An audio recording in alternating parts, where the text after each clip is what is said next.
हर हर महादेव। आज मैं आप लोगों को बताने वाला हूँ कि अगर आप लोगों के घर में बहुत ज़्यादा कलेश रहता है, एक दूसरे से हमेशा मनमुटाव और लड़ाई चलती रहती है आपके घर में, तो मैं आपको कुछ ऐसे टिप्स बताने वाला हूँ कि आप एक हफ्ते के अंदर अपने घर के माहौल को सही कर सकते हो। ठीक है। तो सबसे पहले जो आपको करना है वो ये है कि सबसे पहले आपको अपने पूरे घर की सफाई कर लेनी है। आपका ड्राइंग रूम, आपका बेडरूम, आपका स्टोर रूम और सबसे मोस्ट इम्पोर्टेंट आपका जो है शौचालय। ठीक है। आपको अपने पूरे घर में सफाई कर लेनी है। कोई भी सामान जो यहाँ वहाँ खिंडा रहता है, जैसे हमारे कई कपड़े हमारे टेबल पर, कुर्सी पर, बेड पर हमारे पड़े रहते हैं, इस तरह की चीज़ों को आप संभाल कर अपनी सही जगह पर रख दीजिए। क्योंकि जब हमारा सामान उथल पुथल होगा तो उसकी एनर्जीज भी हमारी ऐसी होंगी जो हमारे मन में उथल पुथलता ही पैदा करेंगी। ठीक है। तो अगर आप सामान को अपने अपनी जगह पर सेट कर कर सफाई से रख देंगे ना, तो आपके अंदर, आपके घर के अंदर एक बहुत अच्छी एनर्जी चलेगी। ठीक है। दूसरी चीज़ मैं आपको बताता हूँ कि आपको अपने घर के बाहर सुबह 5 बजे उठकर पानी का छिड़काव करना है। इसका कारण ये है कि जैसे रात के समय पर जब जो निशाचर होते हैं, जब वो घूम रहे होते हैं, तो वो कुछ घरों की ओट में जाकर बैठ जाते हैं जहाँ पर उनको गंदगी का फ्रेग्रेंस या फिर नेगेटिव एनर्जीज का वाइब जहाँ पर ज़्यादा दिखता है। कहने का मतलब है कि जिन घरों में लड़ाई होती है उन घरों का ऑरा भी जो होता है वो बहुत वीक होता है। तो निशाचर क्या करते हैं, रात के समय पर जिन घरों का ऑरा वीक होगा वो वहीं घर में घुसने की या फिर उसी घर के आसपास में जाकर बैठने की कोशिश करते हैं। तो अगर सुबह उठकर आप अपने घर के बाहर पानी का छिड़काव करते हैं, तो ऐसे में आपके घर के बाहर जो भी नेगेटिविटी बैठी है वो उठकर वहां से चली जाएगी। ठीक है। ये हो गया दूसरा।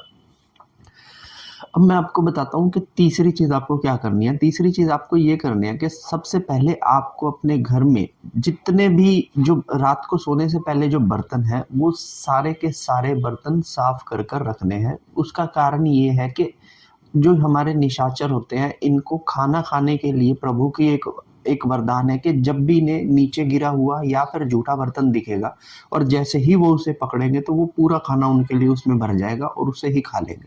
तो अगर आपके घर में जूठे बर्तन पड़े रहेंगे तो ये निशाचरों के खाने का एक पूरा ही बुलावा हो जाएगा। तो अगर आपके घर में जूठे बर्तन होंगे तो आप इनको मतलब कि बिल्कुल भी अवॉइड कीजिए। आप इनको रात को साफ कर कर सोइए, तब आपके देखेंगे कि इस चीज़ का असर कितना है। ठीक है। अगर आपको अपने घर में कलेश को कर्म करना है तो आपको सबसे पहले अपने घर के अंदर से जो बासी खाना हम खा लेते हैं, इस खाने को खाने का छोड़ना होगा। हमें जब भी खाना है हमें ताज़ा बनाकर खाना है। ठीक है। अमूमन जिन घरों के अंदर, अगर आप देखेंगे कि जिन घरों के अंदर कलेश ज़्यादा होगा ना, वो लोग फ्रिज में रखा हुआ खाना ज़्यादा खा रहे हैं। ठीक है। रात की बची हुई सब्जी सुबह खा रहे हैं, सुबह की बची सब्जी रात को खा रहे हैं। ठीक है। रात का गुना आटा 3 दिनों तक उसकी रोटियां बना के खाई जा रही हैं, फ्रिज में रख दे रहे हैं। तो इस तरह का खाना जिन घरों के अंदर खाया जा रहा है, उस घर के अंदर कभी भी व्यक्ति की सहमति दूसरे व्यक्ति के साथ नहीं होगी। हमेशा हर रिश्ते के अंदर विवाद ही उत्पन्न रहेंगे। ठीक है। तो आपको कोशिश करनी है कि आपको जब भी खाना है आप फ्रेशली चीज को बनाओ और उसे खाओ। ठीक है। अब जो अगली चीज है वो सबसे ज्यादा इंपॉर्टेंट है आपके क्लेश को उतारने के लिए। आपको क्या करना है कि आपको 3 नारियल लेने हैं। 3 नारियल, जटा वाले नारियल। नारियल मीठा होता है। नारियल किसी भी नेगेटिव एनर्जी को बहुत जल्दी अपने में लपेटता है। आपको 3 नारियल लेने हैं। ठीक है। आपको सिंपली किसी भी मंत्र का आप जाप कर सकते हो। आप हनुमान चालीसा का कर सकते हो, आप ओम नमः शिवाय ओम कर सकते हो। और उन तीनों नारियल को बारी बारी से अपने पूरे घर के मतलब हर कोने में घुमाना है। ठीक है। घुमाना इन द सेंस के पूरे घर के आवरण में वो नारियल आपका लेकर घूमिए। एक नारियल आपके घर में कम से कम 3 बार घूमे। ठीक है। तो आप 3 नारियल ऐसा हाथ में लीजिए और तीनों नारियल अपने पूरे घर के चारों तरफ में इस तरीके से घुमाइए। और आपको अपने जो भी मंत्र आप पढ़ रहे हो उसका आपने जाप करना है और आपने यही प्रार्थना करनी है कि प्रभु हमारे घर में जो भी नेगेटिव एनर्जी बनी हुई है ना, ये नेगेटिव एनर्जी हमारे घर से निकले। तो क्या होगा कि जब आप वो नारियल घुमाएंगे ना, उसके बाद वो नारियल मैले हो जाएंगे।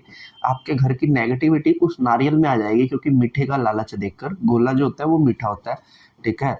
और फिर वो नारियल ले जाकर आपको किसी भी शनिवार या वीरवार के दिन या तो माँ काली को के पैरों में रखने हैं या फिर आपको शनिदेव के पैरों में रखने हैं।